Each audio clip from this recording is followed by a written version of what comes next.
Živjo, moji dragi prijatelji. Evropa je katastrofa, veste. In skrajni čas je, da o tem spregovorimo.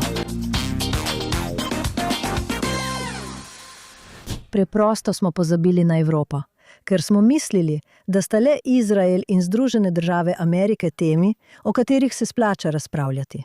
To ni res. Evropa nam je povzročila veliko škode, veliko težav, hkrati pa je dragocen del. Se ne strinjaš, Gaul? Popolnoma se strinjam. Evropa je postala grožnja svetovni stabilnosti. Smo v času, ko po 2000 letih prevlade nad svetom Evropa izgublja svoj položaj. In ta padec vpliva na politiko, vpliva na vojno, vpliva na mir. Zato se veselim tega pogovora z vami. Poglejte, približala se bom našemu času. In če pogledate po 7. oktobru, je to, kar Evropa počne, prava katastrofa. Res je, da ni vse tako. Narodi, ki so del Evropske unije, niso ravnali enako. Ravnali so različno. Vesela sem, da lahko rečem, da je bila Italija, ker sem Italijanka, ena izmed manj škodljivih, skupaj z Nemčijo, Češko republiko in še nekaterimi drugimi.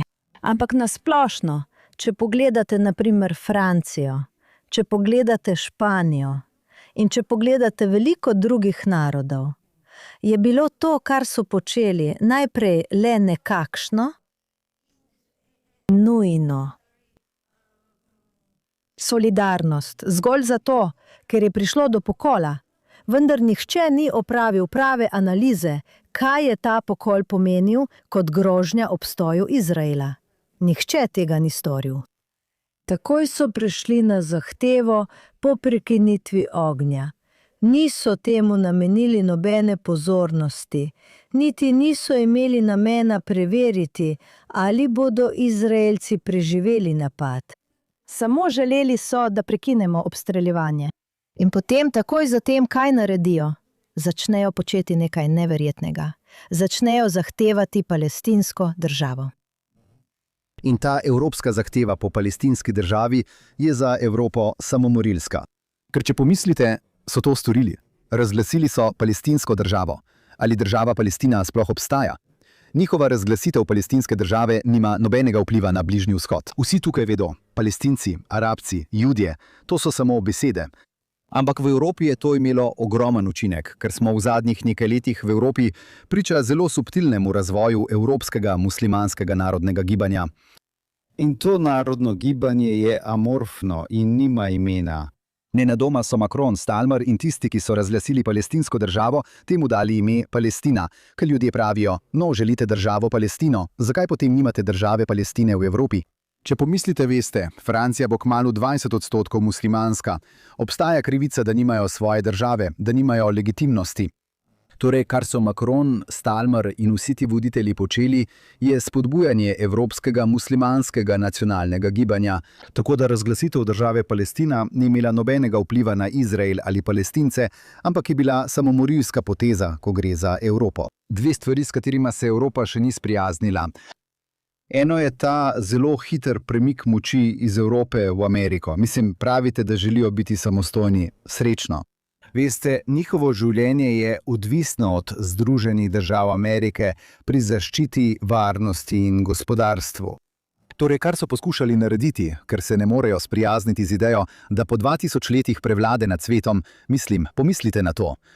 Če bi izmerili svetovni BDP v kateremkoli stoletju, bi bila to sama Evropa. Evropa je imela popoln nadzor nad tem, kako se je po svetu govorilo o vsem. In nenadoma, pred samo stoletji, se je moč preselila v Združene države Amerike. Torej, naprimer, ustvarjajo nekaj, kar imenujejo pravna moč, da bi uravnotežili ameriško vojaško in gospodarsko moč. Tako bi lahko rekli Trumpu, da potrebujemo te, res je, potrebujemo te, da nas zaščitiš. Potrebujemo te za finančno in gospodarsko zaščito, ampak tudi ti potrebuješ nas, ker te lahko damo v zapor. Lahko aretiramo predsednika Obamo, lahko aretiramo ameriške vojake. In da povežem s tem, kar si prej rekel, način, kako napadajo Ameriko, eden od načinov, na katerega izražajo svoje nasprotovanje Ameriki, je prek Izraela. Ker tako kot pri fizični grožnji, ki prihaja iz Irana in njegovih posredniških skupin, kjer je Amerika veliki satan, Izrael pa mali satan. Pri ideoloških grožnjah, o katerih bomo govorili, ki prihajajo iz Evrope in njenih posredniških skupin. Izrael je mali vojni zločinec, Amerika pa veliki vojni zločinec. In Marko Rubio je, kot ste omenili, to večkrat povedal, da so vse te obtožnice poskus, preizkušajo teren. Pravijo, dajmo obtožiti, veste, predsednika vlade Izraela za ta zločin, ker se Judi branijo. Poglejmo, če to uspe. Če to uspe, lahko gremo naprej. In veš kaj, Fijama? Veš, najbolj osupljiva stvar pri tem evropskem dejanju, pri obtožnicah MKS proti Netanjahuju in ustvarjanju pogojev za ICGF, da aretira vse izraelske vojake, je ustvarjanje te potovalne paralize, da ne bomo potovali v Evropo, ker lahko kogarkoli od nas aretirajo. Največja novica je, da so prav v trenutku, ko se je to zgodilo, evropske države, vključno z Italijo, Francijo in drugimi, niso rekle, da je to gnusno, ne v našem imenu. Pred 80 leti smo aretirali svoje Jude, ne bomo znova aretirali Judov, umaknili se bomo iz MKS, mi smo Nizozemska, MKS bomo izgnali iz države. Tega niso storili, naredili so nasprotno. V enem dnevu se je Francija zavezala, da bo znova aretirala Jude, torej ne samo Jude, ampak voditelja Judov, točno tako kot pred 80 leti. Torej, bolj ko se spreminjamo, bolj ostaja vse enako. Evropa, kot ste pravilno povedali, začetek je zmešnjava, je težava. In mile dejstvo, da napadajo judovsko državo, kot so to vedno počeli. Vedno napadajo najbolj pomemben vidik judovstva v našem času, to sta sionizem in judovska država. Ni samo to, da se niso sprijaznili s prenosom moči na Ameriko in ne sprejemajo ameriške vladavine, ki bi bila v njihovo korist za njihovo zaščito, ampak so samomorilski in ustvarjajo grožnjo svetovni stabilnosti. Vsa ta palestinska deklaracija, Palestinci pravijo, da je to gojenje neopalestinskih ideologij, grožnja Evropi, grožnja svetovni stabilnosti in prihaja iz Evrope. Tako ste omenili konferenco United Security Conference, popolnoma prav. Veste, pred letom dni je bil tam J.D. Vance in pravi, da ga najbolj skrbi grožnja, ki prihaja iz Evrope, kar zadeva Evropo, in se popolnoma strinjam s tem. Rubio je rekel isto, vendar na lepši način. Imamo vas radi, Evropa, ampak ste grožnja. In oni so bili kot, super, veste, ima nas rad. Torej je Evropa velika grožnja, ki prihaja iz Evrope. In v dobro Evrope same bi morali spremeniti smer in sprejeti več ameriškega vodstva. Poglejte, pravzaprav sem pred nekaj dnevi prebrala seznam prvih imen, ki jih dajejo otrokom, rojenim v evropskih prestolnicah. Veste, da je v večini izmed njih prvo ime Mohamed? Torej, ko govorite o samopovzročeni grožnji, bi rekla, da je to najpomembnejša. In potem, veste, greste v Francijo, in Francija je bila žrtev terorističnih napadov, ki so res preplavili državo že zadnjih 25 let. Že 25 let teroristični napadi, vključno z Bataclanom, vendar ne samo. Številni drugi so preplavili državo. Belbija je kraj, kjer greste v Bruselj. In v Bruslu je veliko krajev, kamor ne morete vstopiti. Tja ne morete vstopiti. In vidite samo trgovine, ki so halal, in ženske, ki imajo vidne samo oči. In tam se je nemogoče gibati. In tudi London postaja takšen. Birmingham je kraj, kjer so znane nogometne tekme.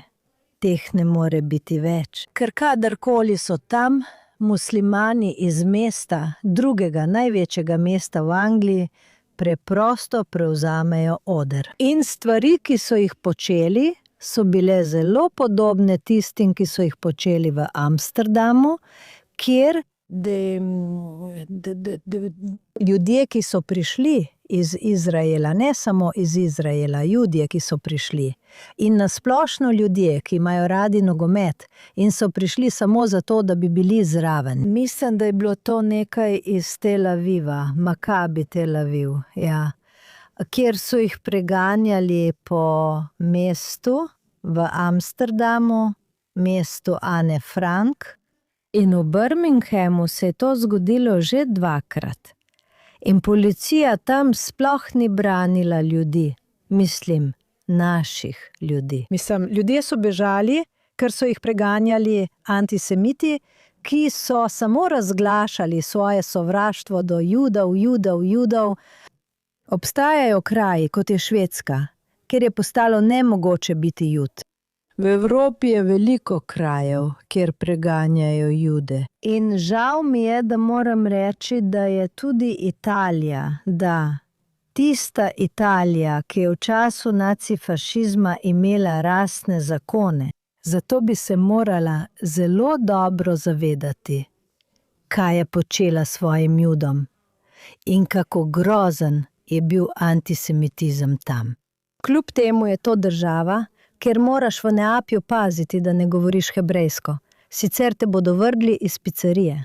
In v Firencah, če imaš Davidovo zvezdo kot jaz, je ne moreš nositi, ker te bodo na avtobusu vrgli ven.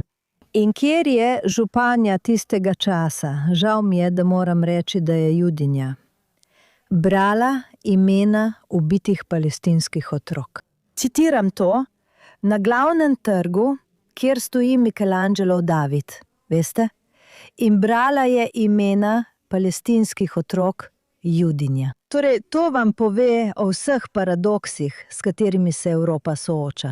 Združite ta strašni paradoks antisemitizma, ki vsako leto narašča v številkah, ki presegajo 3000 plus, 4000 plus.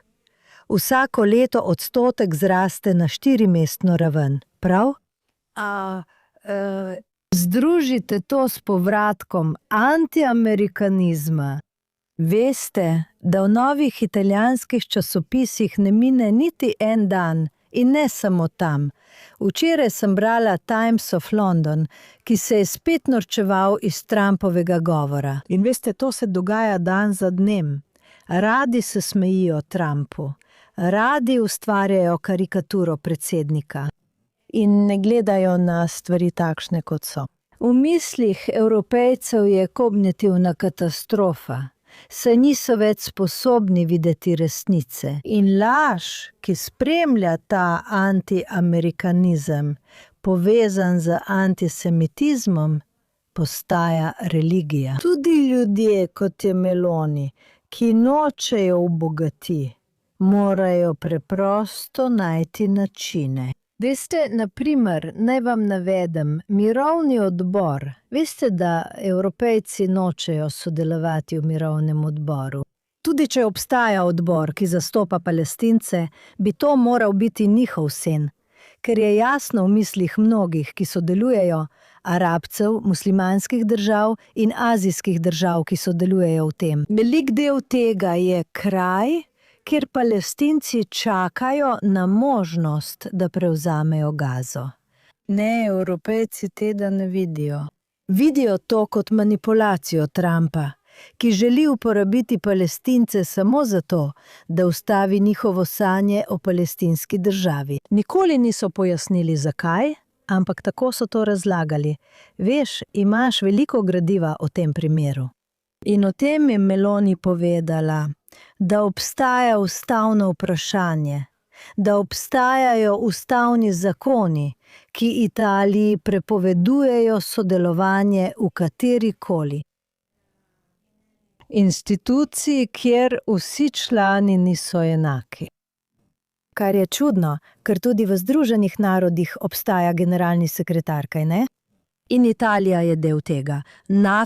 NATO je tudi še ena piramidalna institucija. Ja, to je res. Trump in Združene države Amerike so tam zelo pomembni, ampak ali res ne bi smelo biti tako? O tem ni bistvene razprave. Obstaja le fantazija sovraštva do piramidne strukture, ker velja za takšno. Uporabila bom slabo besedo na fašist, ker to je tisto, kar si v svoji glavi ves čas ponavljajo. Popolnoma se strinjam, mislim, da si to zelo natančno opisal. Mislim, da je Evropa v zablodi namesto v iluziji in da poskušajo bojevati vojno prejšnjega stoletja. V prejšnjem stoletju je grožnja prihajala z desnice. Tako, so proti vsemu, kar je povezano z desnico, ampak mene to res skrbi. Govoriš o Evropi v veliki meri skozi prizmo Izraela in antisemitizma, vzpona antisemitizma. Jaz razmišljam, mene skrbi veliko večje vprašanje in sicer grožnja svetovni stabilnosti, grožnja ameriški nacionalni varnosti, ki prihaja iz Evrope. Ker Fiamma, ti si zgodovinarka in rad berem tvoje knjige, tvoje članke o zgodovini. In ena stvar, ki je precej dosledna skozi vso zgodovino, je ta, da gre Evropa v vsaki stoletju v veliko vojno. Gre do veliko vojno, ki je bila popolnoma nepredvidljiva. Gre do veliko vojno, ki je nihče ni pričakoval še mesec dni prej. In potem izvedejo mirovno konferenco, ki določi svetovni red za naslednjih 100 let. In potem svetovni red poteče, ker postane nepomemben, zato gredo v novo vojno. Pred približno 6 leti sem predlagal, zakaj ne bi imeli preventivne evropske mirovne konference.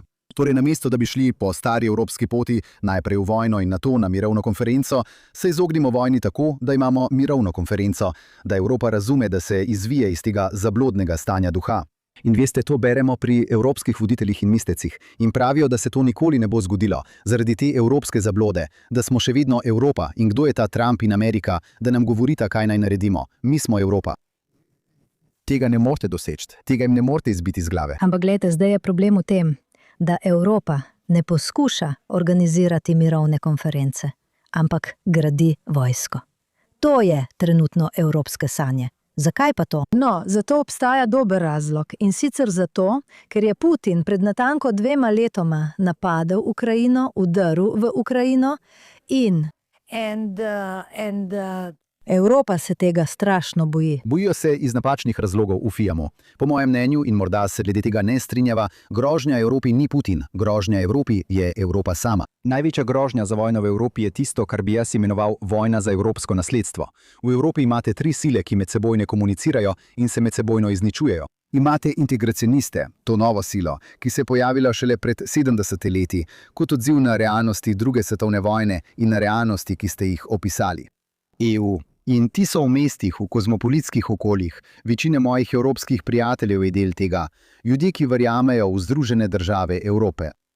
Potem so tu še nacionalisti, ki jih integracionisti, če uporabim to besedo, sovražijo. Mislim, ker mi to povedo. Ljudje, ki so nacionalisti, pravijo, ja, smo v Evropi, verjetno smo Evropejci, ampak jaz sem Francoz, jaz sem Britanec, jaz sem Italijan. In potem so tu še muslimani. To so 3 sile, ki skušajo ena drugo izničiti. Naprimer, EU ustvari ta urad za izobraževanje, za širjenje evropskih vrednot.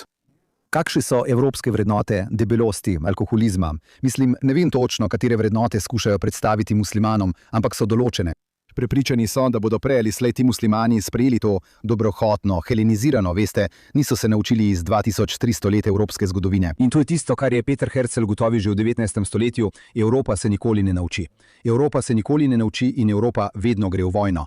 Večna vojna je osrednji evropski koncept. In oni bodo to storili. Torej, grožnja je, da morajo rešiti te 3 sile, torej te integracijske sile, EU, tiste nacionaliste in muslimane, ki so zdaj v Evropi. In resnično upam, da bodo to rešili na način, ki ni vojna. Torej se osredotočajo na Putina, kar je v redu, vendar se osredotočajo tudi na Palestino in palestinsko državo, to namišljeno evropsko iluzijo, medtem ko sami predstavljajo grožnjo svetovni družbi.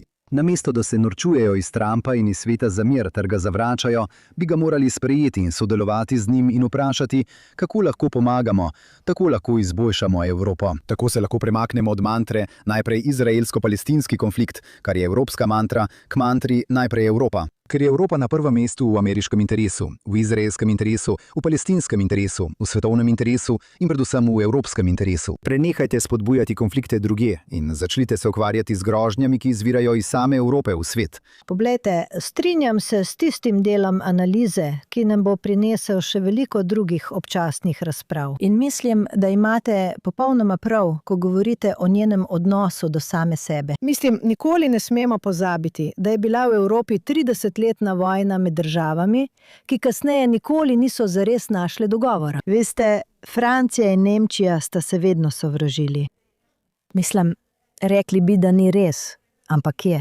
Ampak v vsakem primeru ne, ampak če to pustimo ob strani, ker se v bistvu strinjam s tabo glede tega, želim povedati, da je Putin pravi sovražnik. In to lahko opazite potem, da je Putin dober zaveznik Irana.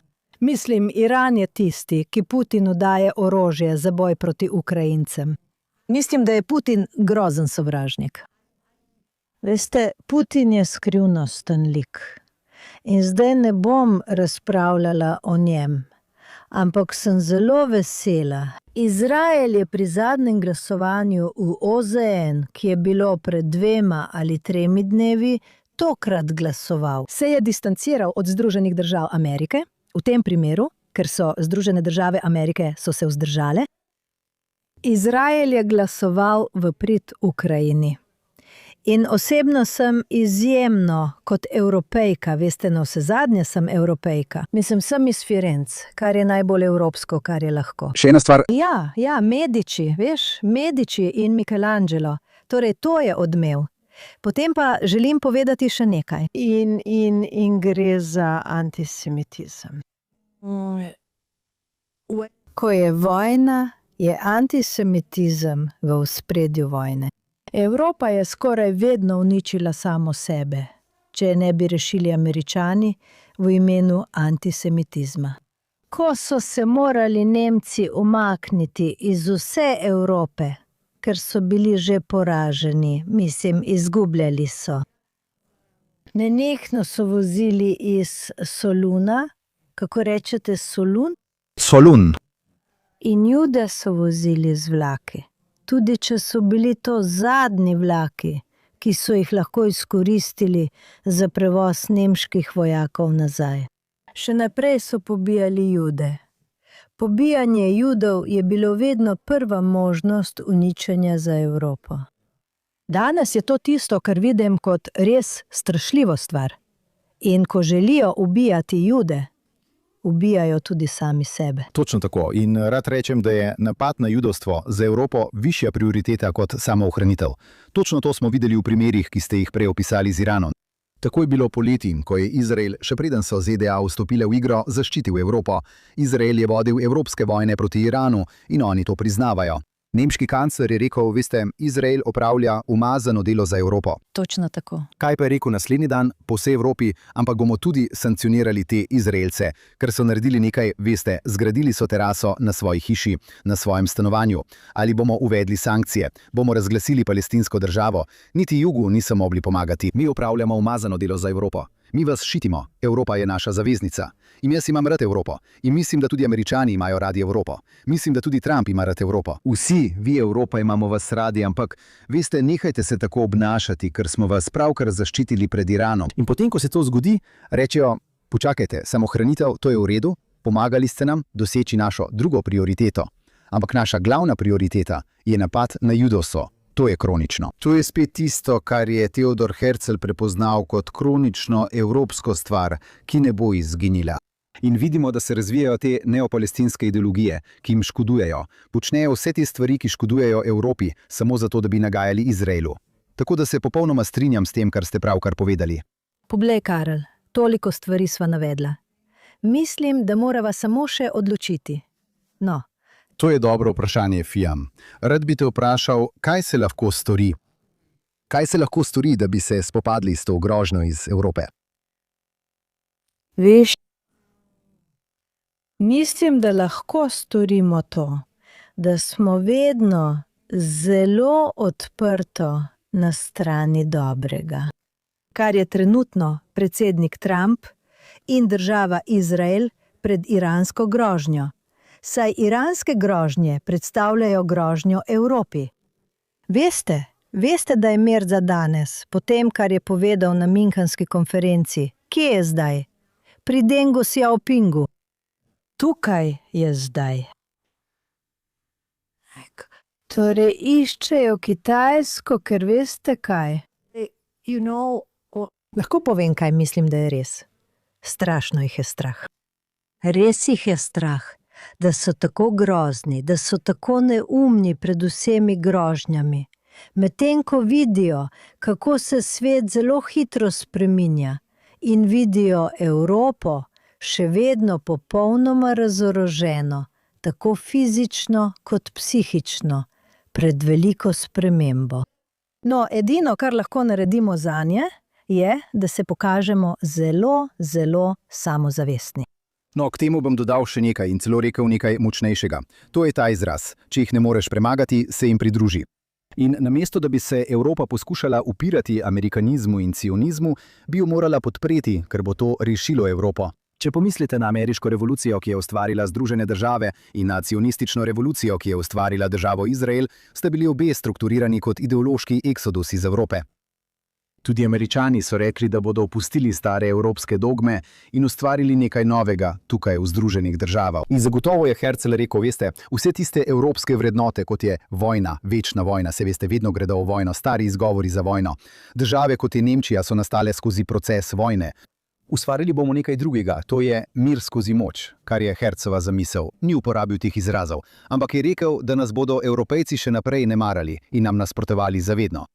Ampak nas bodo potrebovali, kajti ko bodo Judi osvobojeni iz tega evropskega suženjstva, ko se bo zgodil ta izhod, ideološki izhod iz Evrope in bomo v svoji državi, bomo iz Izraela spodbujali napredek človeštva, kot si takrat nihče ni mogel predstavljati.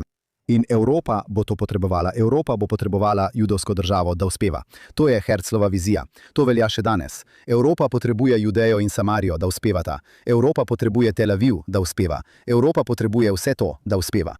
Namesto da iščete neke pravne tehnikalije po členu 48c te konvencije, ki smo jo mi, Evropejci, izumili, podprite to in stopite za nami ter izkoristite to jasno priložnost. Kdo to spoznava? Arabec. Arabci so vsi za nas, ker so naši prijatelji, ker se zavedajo, da lahko imajo korist od te svetlobe, ki prihaja iz Siona. In tudi oni lahko imajo korist od tega, da Amerika spet postane velika. Evropa nam zaradi tega poskuša nasprotovati, poskuša omejiti svetlobo, ki prihaja iz Siona, poskušajo nasprotovati maga. In glavna žrtev tega je prav Evropa sama. Torej, želim navesti dva primera in morda lahko potem zaključimo. Ena je Španija. Španija nujno potrebuje za svojo vojsko nekatere dele, ki jih proizvaja samo Izrael. Ampak ne bodo kupovali od Izraela, ker sovražijo Izrael. In ni države v Evropi, ki bi bolj sovražila Izrael kot Španija. Nikoli ne bom pozabila, kako je španski predsednik vlade stal na meji z Gazo, le nekaj dni po 7. oktobru in se trudil izogniti nam. Kaj torej naredijo? To kupijo od Nemčije. Mi to prodamo Nemčiji, ker imamo dobre odnose z Nemčijo. In paradoks je, da gredo naravnost k njim in kupijo te dele, ki jih, kaj je največji paradoks s Španijo? Počakaj, ampak rada bi zaključila s tem, o čemer govoriva. To je ena možnost, prav? Torej moramo Nemčiji povedati, da jim ne bomo več prodajali tega, kar jim zdaj prodajamo, če to dajo Španiji. To je nekaj, kjer moramo biti odločne, kot si rekla, in dajem majhen primer, ampak lahko je pomemben, in potem ti dam še en primer. Spomniš se tiste strašne nesreče, ko so otroci zgoreli živi na zabavi v Švici? Vsi. Zdaj jih je vsaj nekaj 10. Na začetku jih je bilo na 100. Zdaj so se nekateri od njih že pozdravili. Zanje so skrbeli z izraelskimi zdravili, ki nekako pomagajo, da se koža obnovi. Ne morem opisati postopka, ampak to je izumil in proizvedel samo Izrael. Torej, dali smo jim veliko. In brez tega ne bi mogli poskrbeti za te uboge otroke, ki so živi goreli. Torej, tukaj smo jim dali in to smo storili z vsem srcem. Seveda so to kupili, ampak radi jim to damo, ker je Italija država, ki ima dober odnos. Moramo razlikovati državo za državo. Kaj nam delajo? Kako se obnašajo do nas? Nismo naredili dovolj. Čas je, da začnemo. Se ti ne zdi, da moramo začeti ločevati med njimi? Oni tega nočejo narediti. Mi bomo to naredili. Mislim, da bom povedal 3 stvari.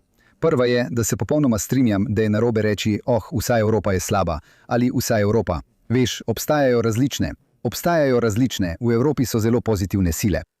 In to je, veš, ko zelo pozorno poslušaš predsednika Trumpa, veš, on želi reformirati Evropo. Ampak tako, ko veš, obstaja razprava v Iranu, veš, fizična grožnja prihaja iz Irana. In vprašanje je, ali smo bolje z zamenjavo režima ali ne.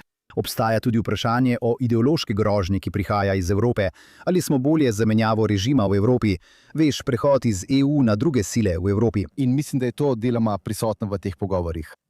To, kar ste opisali o tej ideji, da Evropa ima koristi od Izraela, na to pa se obrne proti nam, obstaja že 2000 let. Richard Wagner, operni skladatelj, je o tem govoril odkrito. Rekel je, v redu, ja, Judje morda ustvarjajo odlično glasbo, morda so odlični zdravniki, zato izkoristite njihovo zdravniško oskrbo, vendar je v tem strup. Wagner je trdil, da je v judovskih operah, v Judih, v vsem, kar počnemo, strup. In edina stvar, ki jo je mogoče storiti z Judi, je uničenje. Kasneje so nacisti uporabili Wagnerjeve filozofije in to je bilo v prejšnjem stoletju, ko je bil poskus izkoreninjenja judovstva fizičen. Zdaj pa je poskus izkoreninjenja judovstva, ki ponovno prihaja iz Evrope, ideološki. In popolnoma enak pojav, točno tako kot ste opisali, se dogaja.